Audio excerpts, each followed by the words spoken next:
Assalamualaikum warahmatullahi wabarakatuh. Selamat malam. Perkenalkan saya Kanton Adi Putranto, mahasiswa S1 PJJ Manajemen pada Universitas Cyber Asia. Pada kesempatan kali ini, perkenalkan saya untuk mempresentasikan tugas pada mata kuliah pasar dan lembaga keuangan tentang fenomena pinjaman online yang ada di Indonesia. Penjelasan kasus. Dalam beberapa tahun terakhir, kemudahan akses digital membuat layanan pinjaman online tumbuh pesat. Namun, di balik kemudahan itu, banyak masyarakat justru terjerat dalam sistem bunga yang tinggi, penagihan yang tidak etis, hingga praktek yang ilegal. Ketidaktahuan, kebutuhan bersak, dan rendahnya literasi keuangan menjadi penyebab utama. Fenomena ini menjadi krisis sosial yang mempengaruhi berbagai kalangan, termasuk juga mahasiswa. Penyebab utama masyarakat Indonesia terjabat pinjaman online. Penyebab utama masyarakat Indonesia terjabat pinjol biasanya terkait dengan beberapa faktor yang saling berhubungan. Berikut adalah beberapa penyebab utamanya. Yang pertama adalah kebutuhan mendesak atau terdesak. Banyak orang yang terjerat pinjol karena mereka membutuhkan dana segera, seperti untuk biaya kesehatan, pendidikan, atau kebutuhan mendesak lainnya. Dalam situasi terdesak, pinjaman online yang menawarkan pencairan dana cepat menjadi solusi yang mudah diakses. Yang nomor dua, proses pengajuan mudah dan cepat. Salah satu daya tarik utama pinjaman online adalah proses pengajuan yang sangat mudah dan cepat. Tidak memerlukan banyak dokumen atau prosedur yang rumit, seringkali hanya membutuhkan foto KTP dan beberapa data pribadi lainnya. Hal ini menarik bagi mereka yang kesulitan mengakses pinjaman melalui bank atau lembaga keuangan tradisional. Ketiga, kurangnya pemahaman tentang resiko dan bunga yang tinggi. Banyak masyarakat yang tidak sepenuhnya memahami resiko dari pinjaman online, seperti bunga yang sangat tinggi dan denda yang membengkak jika terlambat membayar.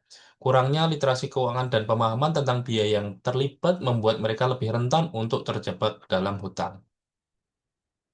Penyebab yang keempat, kepercayaan pada platform yang tidak terdaftar.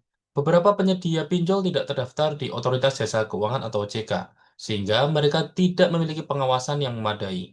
Masyarakat seringkali kurang berhati-hati dalam memilih platform pinjaman dan lebih tertarik pada tawaran yang tampak menggiurkan meskipun berisiko tinggi. 5. Tekanan sosial atau gaya hidup yang konsumtif.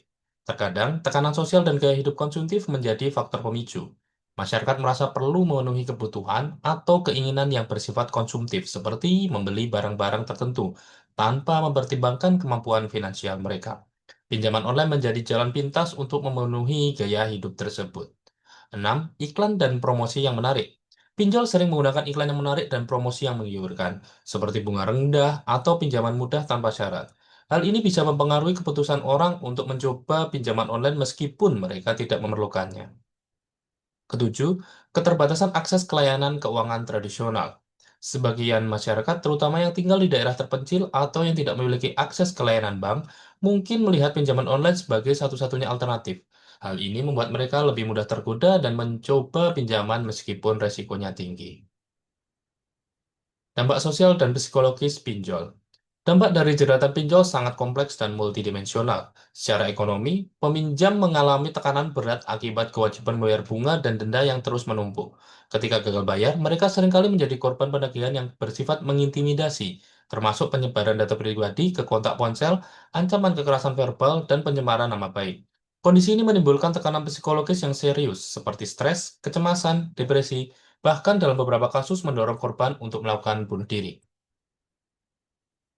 Peran pemerintah. Hal yang dapat dilakukan oleh pemerintah yaitu dengan cara penguatan regulasi dan penegakan hukum.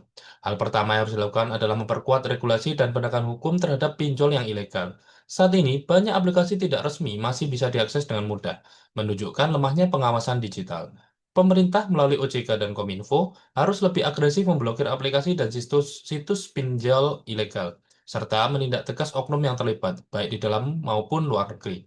Selain itu, aturan tentang batas maksimal bunga dengan denda pinjol legal harus lebih transparan dan berpihak kepada konsumen.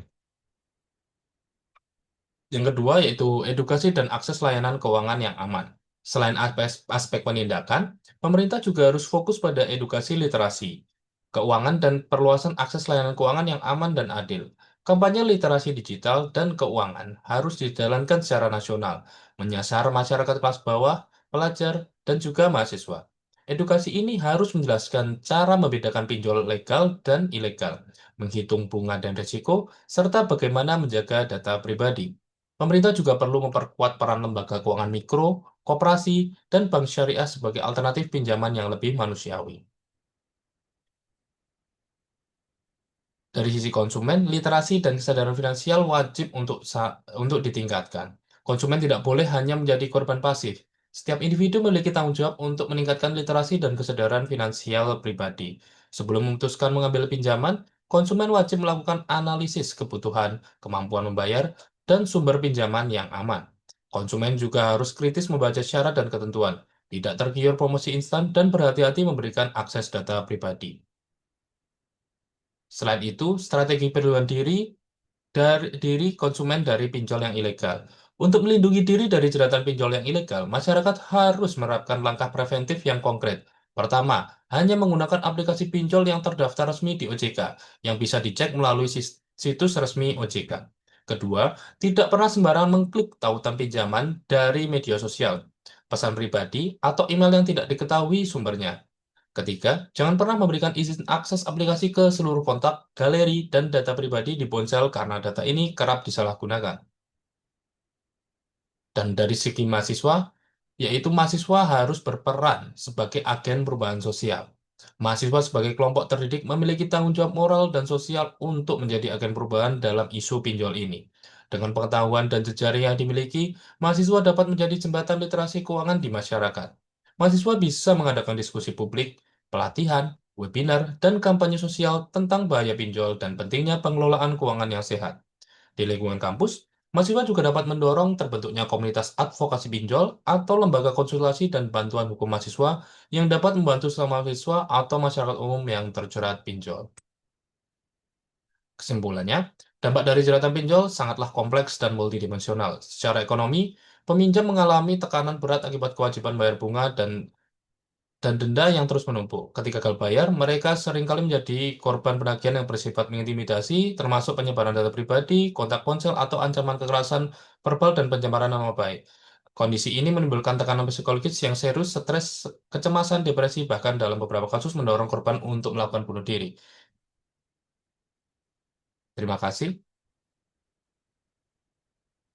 Sekian yang bisa saya sampaikan, kurang lebihnya mohon maaf. Wabillahi taufiq wal hidayah. Wassalamualaikum warahmatullahi wabarakatuh.